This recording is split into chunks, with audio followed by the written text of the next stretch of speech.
everybody, William Branch here, your Texas local lender. Today I'm going to talk about have a home to sell. Should I sell it before buying my new one? Stay tuned to the end. My answer might surprise you.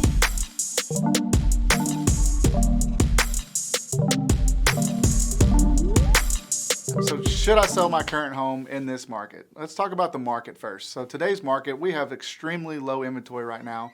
It is very challenging to get a home. First part that we have to do as lenders is, for one, get you fully approved, to get all your documentation, put it all together, and so that we can basically create a cash offer.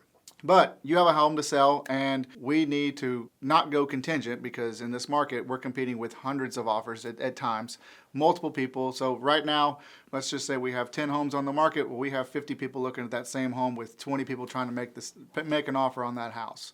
So the first question is, what is contingency mean? So a contingency means that you have a home to sell, that in order to be able to purchase the new one and fund on that new one, is we have to get your home sold.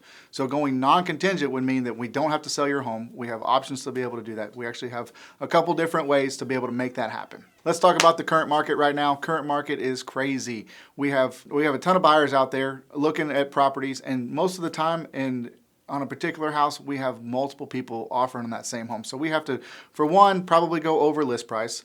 Number two, may have to waive our option period, put up more earnest money. We just got to get strategic, So it's going to be even more imperative that your lender has already got all of your documentation, reviewed everything, so that you're not going to have any mistakes or hurdles once we get into underwriting, or have anything that's going to cause you to possibly lose your earnest and option money. Kind of a quick snippet of what the current market is. So let's talk about what are our options. So we have two options that we like to consider.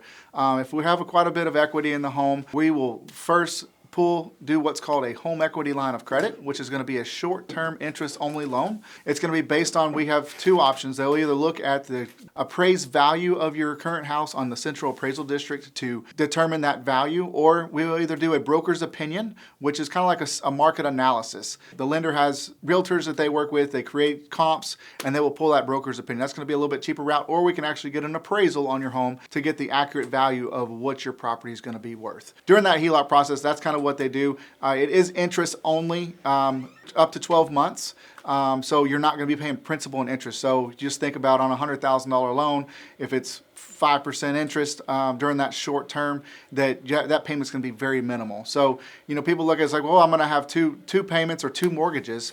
Yes, you will have two mortgages, but this is going to allow you to be able to purchase that new home, allow us to pull equity that you may or may not have. It's either in a 401k or your checking account. We're able to extract that equity that you've earned over the last several years in equity and pull that towards your new house. All right, second option is going to be what's called a bridge loan. So a bridge loan is the same thing as a HELOC.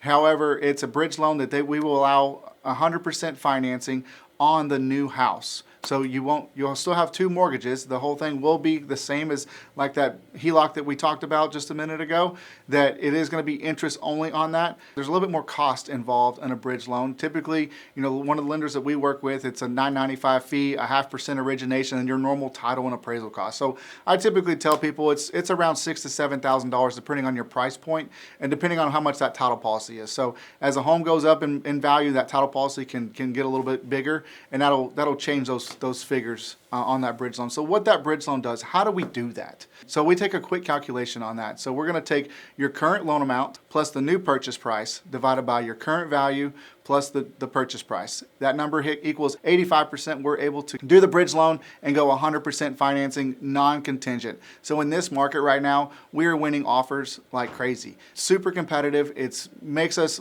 stand out above the rest. And most people, they don't want to move. Can you think about having to move twice? What does that look like? You may have to go rent for 6 months. Well, imagine how much money you're wasting there. Say your rent's $2,000 a month. You're going to be spending $12,000 in 6 months. That's a lot of wasted money. Plus the fact of moving expenses of your home. Typically on average, I would say to move is probably $2,000 to $3,000. So that's that's an extra $18,000 that you've just given away to have to sell your home to go purchase. So these are two great options for us that we are using in our market today that's helping us win offers.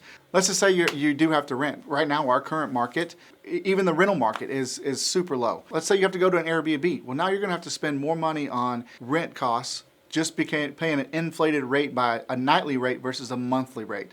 now that I've explained the bridge loan, let me tell you why it makes more sense to a seller. So this is going to allow us to go non-contingent for one.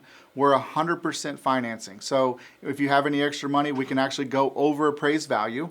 In this market, it's as we've talked about, we have low offers. We're having to go over most of the time. So if you have some cash, and there's also times if we have enough equity, we can actually use a portion of that bridge loan equity that we have in your home to actually cover that overage. The question you might ask is, okay, William, what happens after the bridge loan? How does this work? The first option, if we look at the HELOC, would be that we're purchasing that new house and you have two loans. So we're doing a bridge and taking those funds to purchase the new house with your down payment. So you still have your two payments, and then when your current home sells, then we will pay off that HELOC mortgage that's interest only.